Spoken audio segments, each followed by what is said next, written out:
छत्रपती शिवाजी महाराजांवर रवींद्रनाथांनी कविता लिहिली, ओ राजा शिवाजी म्हणून. त्यांना का लिहावीशी वाटली?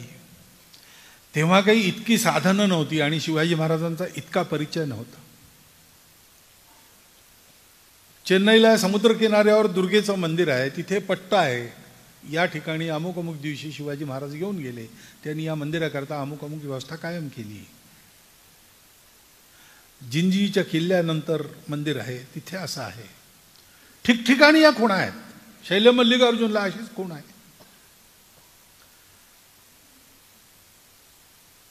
साठच्या दशकामध्ये दिल्लीतल्या नागरिकांनी आंदोलन करून शिवाजी पुतळा उभारला. शिवाजी रोड आहे आणि शिवाजी ब्रिज स्टेशन आहे. या सगळ्या गोष्टी काही महाराष्ट्रातून कुणी जाऊन केलेल्या नाही आहेत. त्या ठिकाणी विवेकानंदांना, रवींद्रनाथांना, देशासाठी लढणाऱ्या सगळ्यांना प्रेरणा देणारा हा जो संघर्ष केला, यशस्वी संघर्ष केला, धर्माचं साम्राज्य उभं केलं, कसं राज्य करावं हे उदाहरणाने दाखवून दिलं आणि ते सगळ्या देशात केलं. उदाहरण द्यायचं होतं तर महाराष्ट्रापुरतं पुरे होतं ना, तसं नाही.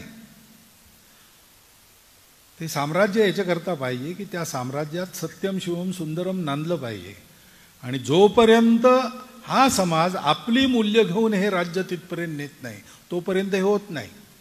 ते झालं पाहिजे, हे कार्य व्हावे, हे तो श्रींची इच्छा.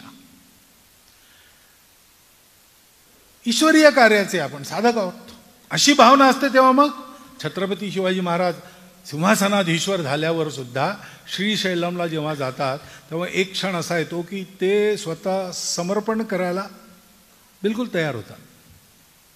जागृत लोक आसपास असतात म्हणून वाचतो तो प्रसंग. श्रीमंत योगी अशा प्रकारचा राज्यकर्ता